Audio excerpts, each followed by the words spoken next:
convidamos a Fiona para compartilhar um pouco da experiência dela numa cobertura no Financial Times que vem avançando em relação exatamente a esse desafio que nós estamos discutindo aqui, né? Como transversalizar e colocar dentro de uma agenda que é política e econômica a questão das mudanças climáticas.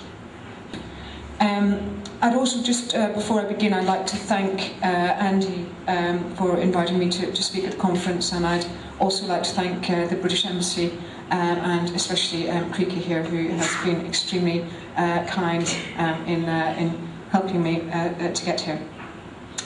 I'm the environment correspondent at the Financial Times. I've been at the Financial Times for about 9 years, but I've been writing about the environment since 2004, since about the middle of 2004. And when I started writing about the environment, climate change was not really quite the issue that it is today. You know, people were aware of it, we wrote about it a bit, but it was rarely, you know, on the front page. It was rarely seen as a big issue that needed to be covered every day. In fact, my predecessor in this job was actually part-time, so because basically the Financial Times thought that environmental issues were something that could be covered, you know, maybe sort of once a week, one story a week, something like that. They were not seen, environmental issues were not seen as something that should be on the news pages, you know, every day. So the first thing I had to do when I took on this job was to change all that. I had to convince the FT and convince my editors that the environment was something that needed to be there every day, that it was a big news story, and that it was vital that our readers, who are business people and politicians mainly, should understand that. And luckily, the timing was very propitious, because at the end of 2004, some very important things happened. Tony Blair in the UK made the environment a big issue. He made climate change a focus for the G8 and for the UK's presidency of the European Union. More importantly, Russia ratified the Kyoto Protocol, which meant that the Kyoto Protocol could come into effect. And also a lot more scientific evidence started to come out. Evidence was just piling up, so that the science was becoming clearer and clearer, and it was harder and harder to deny it. So now we have a situation, in the sort of four and a half years since then, we have a situation where climate change is recognised, at least in the UK and in European newspapers and other media, as a big issue.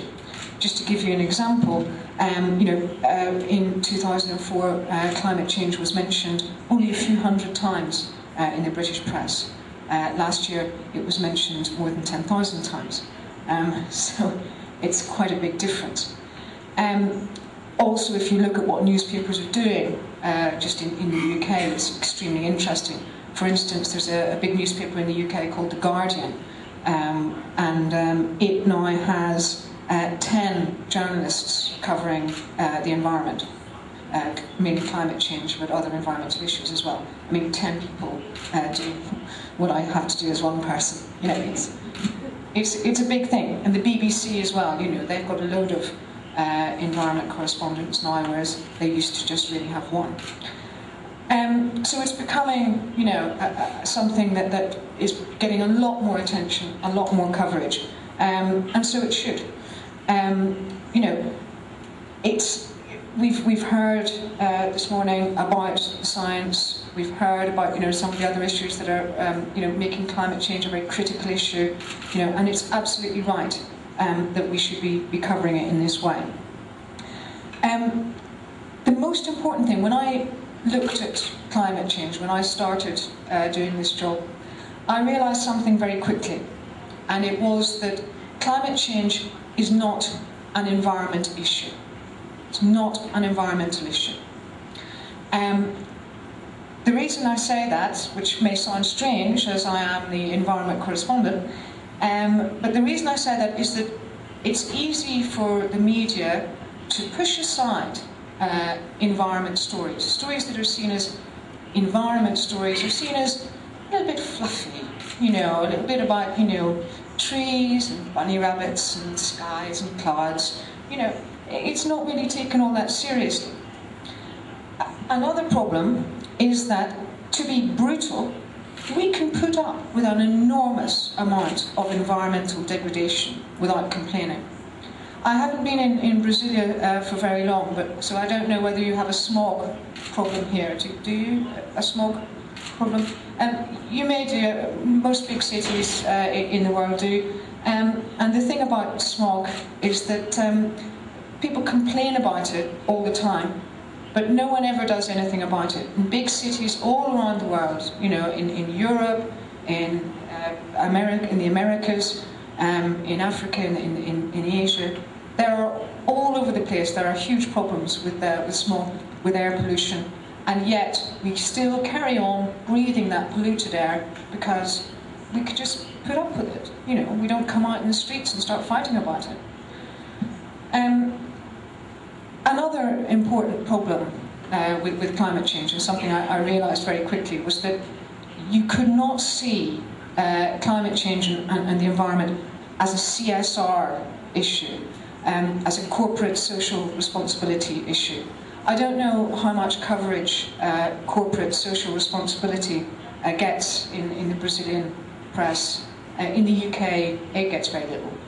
And there's a reason for that, which is that corporate social responsibility is not really terribly interesting.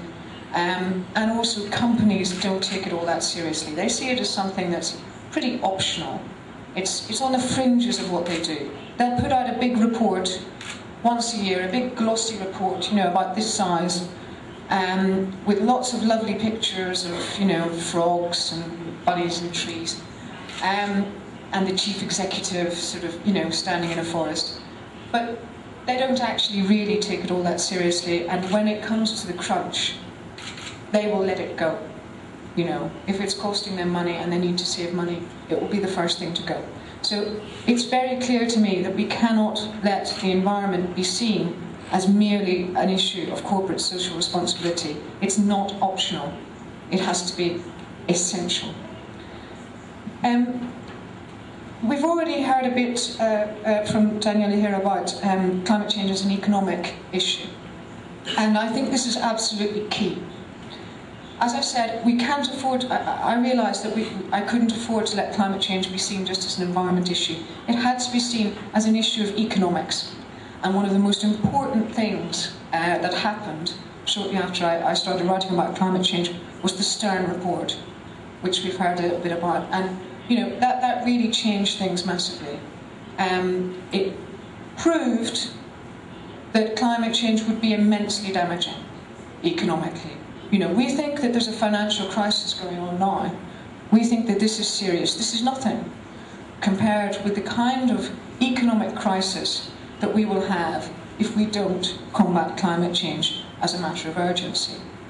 You know, Lord Stern now says that he was, you know, he thinks that in the original Stern report, he underestimated the risks. He underestimated the costs.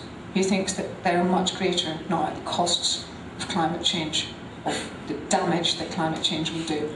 And in fact, if I could just recommend, the Stern report itself is about 800 pages long, and some of it's very tough going, but Lord Stern's just written a new book, a blueprint for a safer planet, which I had a copy of, but unfortunately I've left it in the Amazon. I would recommend that because it sort of distills the Stern report into about 200 pages, you know, and it's extremely, extremely helpful to read.